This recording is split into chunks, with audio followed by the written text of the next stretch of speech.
Buenos días, ¿cómo están ustedes? Bueno, muy bien.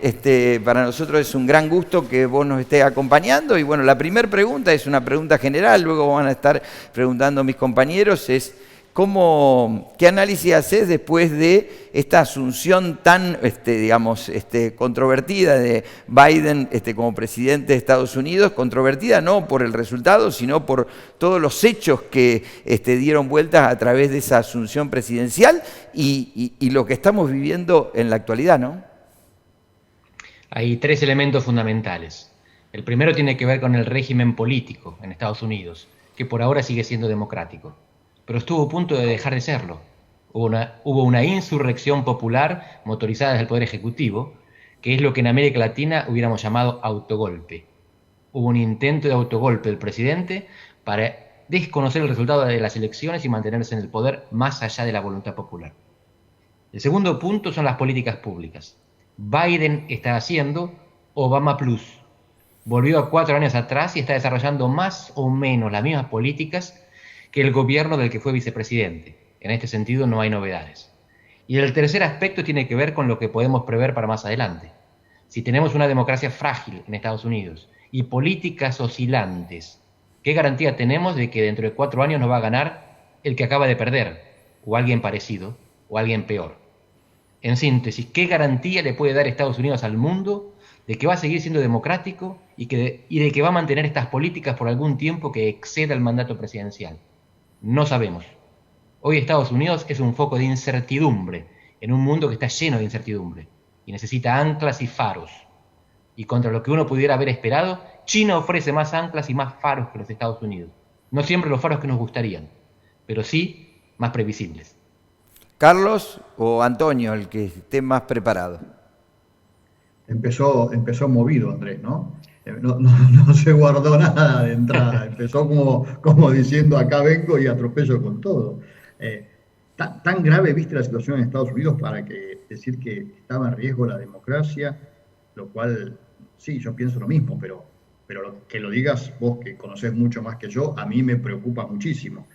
Las políticas públicas, está claro lo que decís. Ahora, ¿pensás que el contexto mundial y el propio Estados Unidos, después de la experiencia Trump, está en condiciones de volver a políticas públicas similares a la de Obama? ¿Y el futuro político de Trump no depende de lo que pase con todos estos juicios y demás que están haciendo por estos días?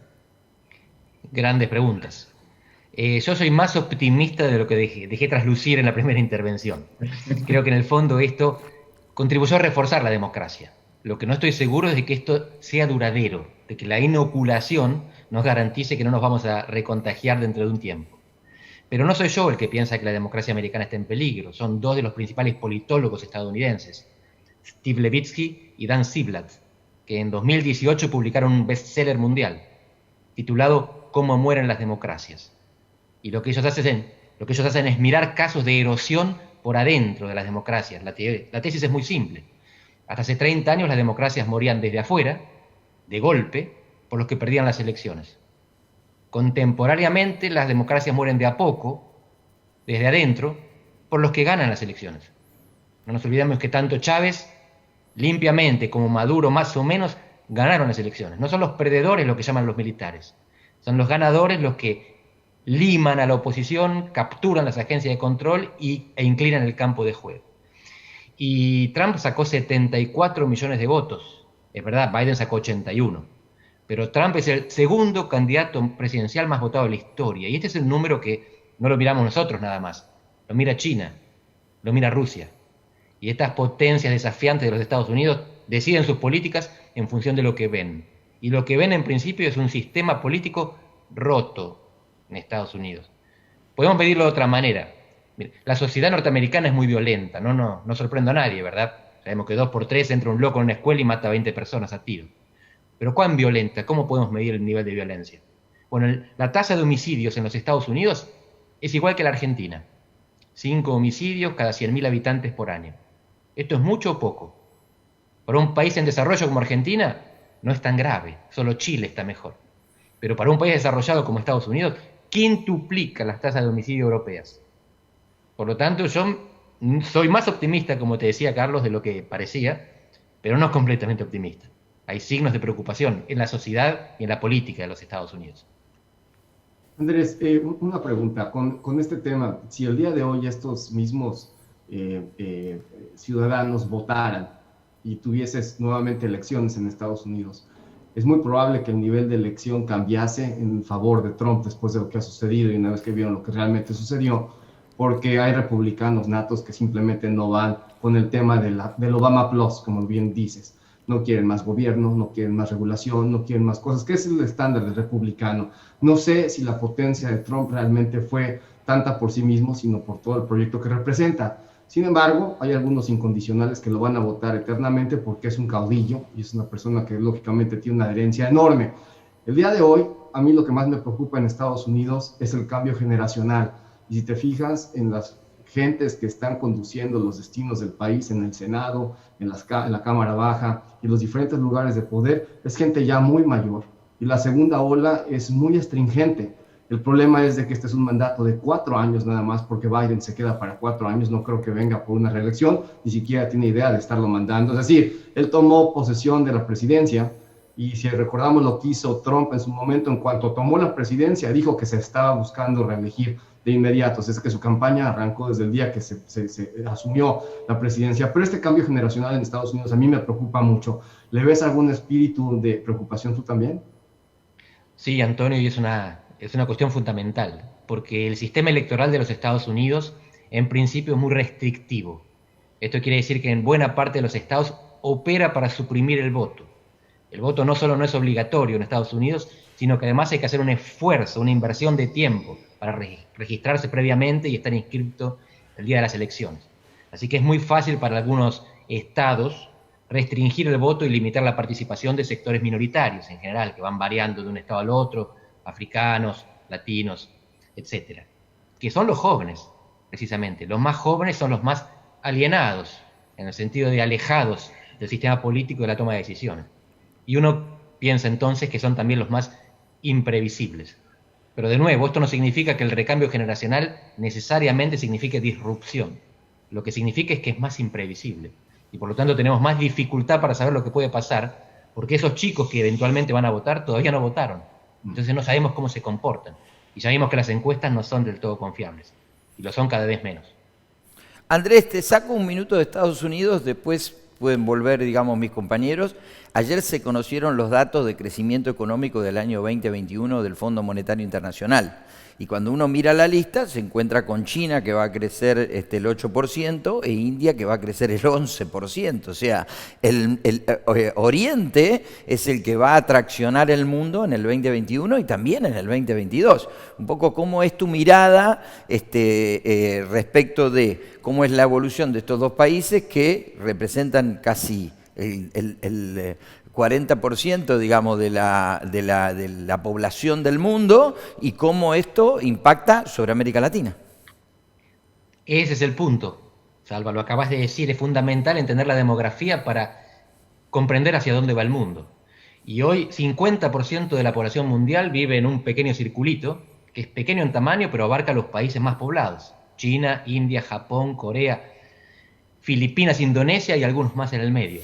Y nosotros no estamos familiarizados con ese nuevo centro del mundo, porque nosotros somos sobre todo de ascendencia europea, étnica, cultural, y nos cuesta entender que estamos quedándonos en la periferia del mundo que viene, que somos cada vez menos, en espacios relativamente reducidos en términos demográficos, y si miramos la misma geografía, buena parte de los continentes que habitamos son prácticamente desiertos. América del Sur, en el medio, está deshabitada. Vivimos en las costas, alejados unos de otros. Entonces es natural que ahí donde están las personas haya más tamaño de los mercados, más tamaño de los ejércitos y más capacidad de innovación. Y esto es lo que estamos viendo. Lo que se está dando es un proceso natural de reestabilización de un mundo que fue casi siempre así hasta hace 200 años. Porque la caída de China se dio solamente en el siglo XIX a partir de un par de guerras que perdió, sobre todo contra Inglaterra. Pero si no, China solía ser el país más rico del mundo. No nos enterábamos, nuestras generaciones anteriores no se enteraban porque no había globalización. Entonces las potencias estaban desconectadas. Ahora lo que vivimos es el doble fenómeno: China recuperando la primacía mundial y conectada con el resto del mundo por primera vez, quizás desde Marco Polo. Así que sí, eso es inevitable, hay que aprender a convivir. Y este es el desafío para Biden, para la nueva administración. No podemos probablemente desacoplarnos de China. Tenemos que encajarla, o dentro de poco vamos a ser encajados por ella. Carlos. Es decir, que por lo que decís, Andrés, ves un futuro del mundo mucho más vinculado a China y en particular a nosotros, mucho más vinculados a China que a Estados Unidos. ¿Y qué papel va a jugar Rusia y Europa en todo esto? Gran cuestión. Bueno, yo estoy justo en Lisboa en este momento. Portugal tiene un gran puerto comercial fundamental, el puerto de Sines, es el puerto más importante. La administración del puerto de Sines fue privatizada a una compañía china. El Pireo, el gran puerto de Atenas, el gran puerto del Mediterráneo histórico, también lo administra China. Tampoco nos damos cuenta porque no están saliendo en televisión los administradores y les vemos la cara y nos damos cuenta que acá está pasando algo raro. Pero si esto está pasando en Europa, imagínense África y América Latina. Es un proceso prácticamente inevitable. De lo que se trata es de coordinarlo, de tratar de cooperar en conjunto para que la dirección no sea impuesta desde afuera. Pero da la impresión de que en el corto plazo es irreversible, y en el largo, si lo que yo hablaba antes de la demografía es correcto, también. Tenemos que aprender a convivir, porque si no, nos van a pasar por encima. ¿Cómo hacemos para coexistir con los chinos? Perdón que interrumpí, pero ¿cómo hacemos para coexistir con los chinos? Porque si te das cuenta, por ejemplo, en el momento que Jack Ma salió con una situación un poquito adversa y que quiso llevar el sistema financiero chino con iniciativas privadas como tal, llegó un punto en donde se pasó de espacios publicitarios, por así decir, los chinos le dijeron, se acabó, Jack Ma se fue a la sombra, y era una potencia como tal. Los chinos te cambian el juego de acuerdo como el Partido Comunista desea o quiere, y la narrativa la controlan ellos, la manejan ellos en cualquiera de sus formas. Eso es algo que es muy complicado para realmente poder competir con ellos, porque es una situación de que es un blanco móvil, y lógicamente que si no estás en el hilo de lo que ellos conducen, no estás. Esa situación va a ser muy astringente para el resto de nosotros, especialmente porque no sabemos contrarrestar un efecto de comercio o de relación con China como bloques o como generalidades, y los chinos son fantásticos para negociar contigo por separado y destruirte, hacerte simplemente la compra de lo más barato, aun cuando sea lo que más necesita, justo como lo que está sucediendo ahora con el tema de granos y oleaginosas, que se le llama a este evento de compra masiva de los chinos como el segundo gran robo de la historia, después de lo que hicieron los rusos hace algunos años, en los 70s, con el tema del trigo en Estados Unidos. Entonces, esta China va a ser muy complicada. ¿Lo ves así? ¿O ves que China va a ser un poquito más controlada en sus aspectos y que se va a integrar o va a permitir una integración más homogénea? Ojalá tuviera la respuesta, Antonio, me candidatearía a secretario general de la ONU. Pero esa es la pregunta, precisamente.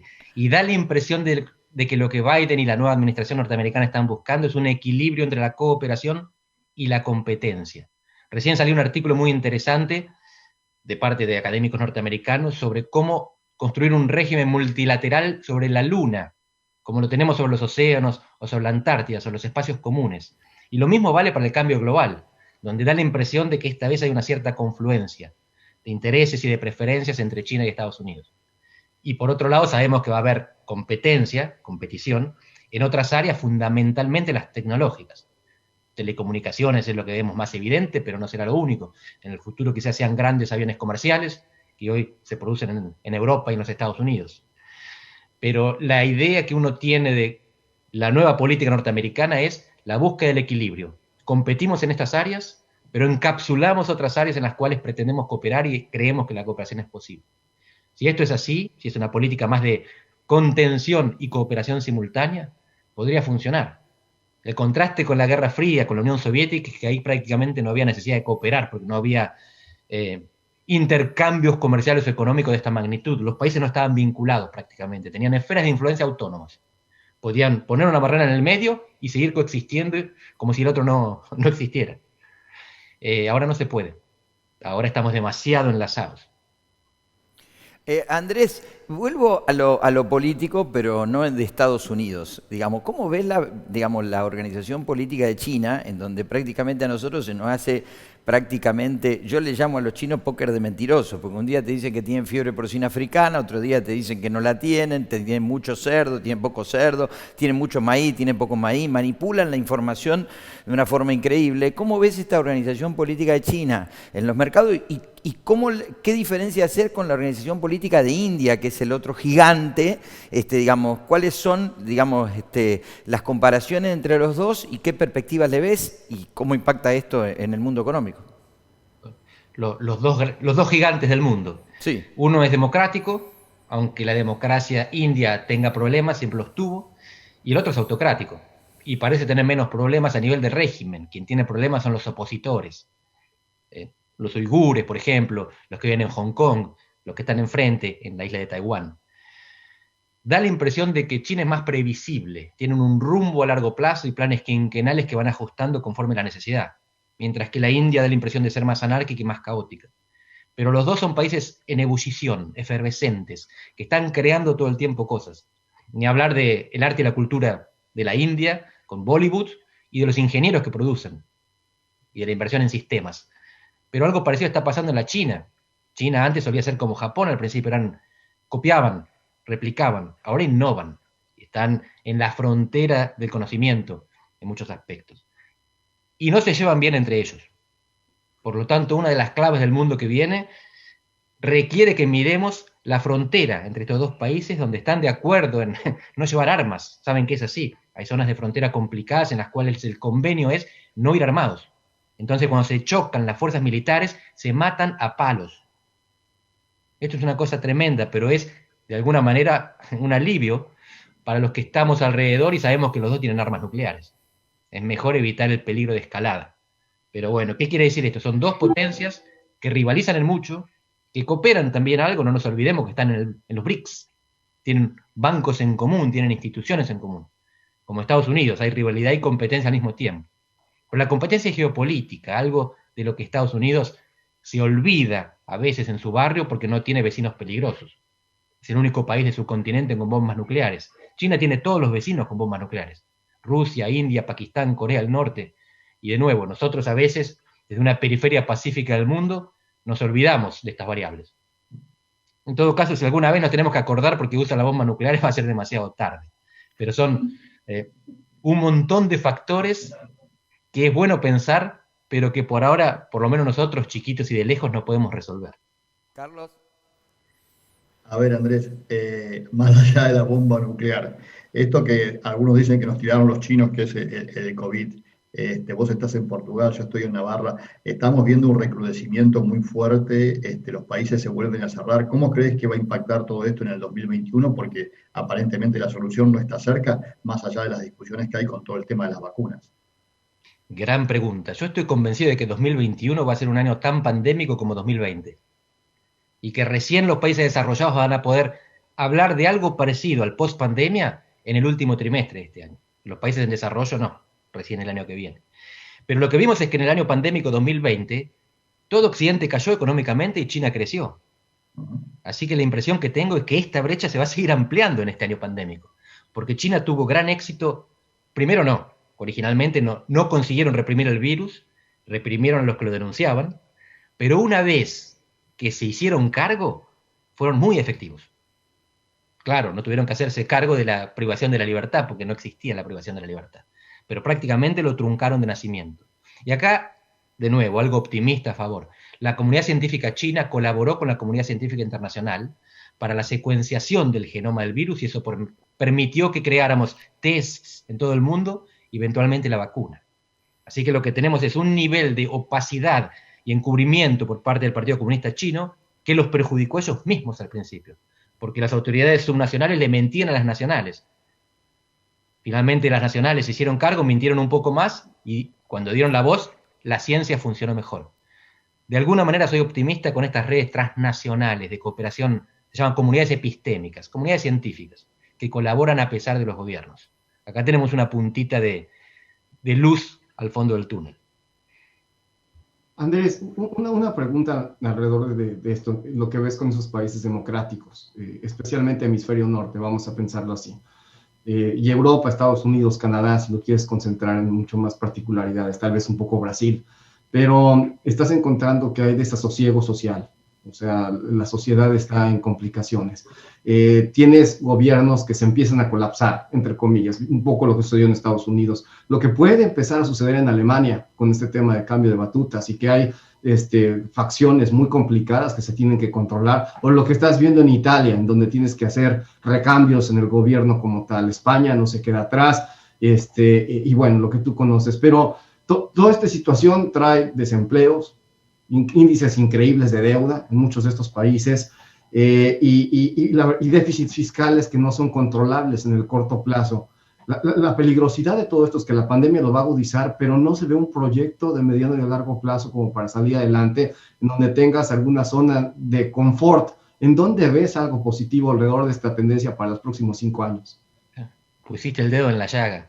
Yo en este momento estoy en Portugal, pero me especializo en América Latina. Y ahí es donde más observo que el problema no es lo que hacen los estados, sino lo que ya no pueden hacer. Y los estados están perdiendo capacidad de controlar el territorio, de controlar las fronteras, de controlar la violencia, porque la economía se rompe. La economía rota significa menos empleo y menos empresas. Y por lo tanto la gente que tiene que comer busca rebuscársela en el mercado informal. Y dentro de la informalidad hay un extremo, que es el crimen. Y ese extremo está aumentando. Aumenta la informalidad y dentro de la informalidad aumenta la economía criminal. Tráfico de lo que ustedes quieran, de drogas, de personas, de armas, contrabando, corrupción. Todos estos fenómenos están aumentando y son difíciles de medir porque por definición son ilegales. Hay que registrarlos de maneras indirectas muchas veces.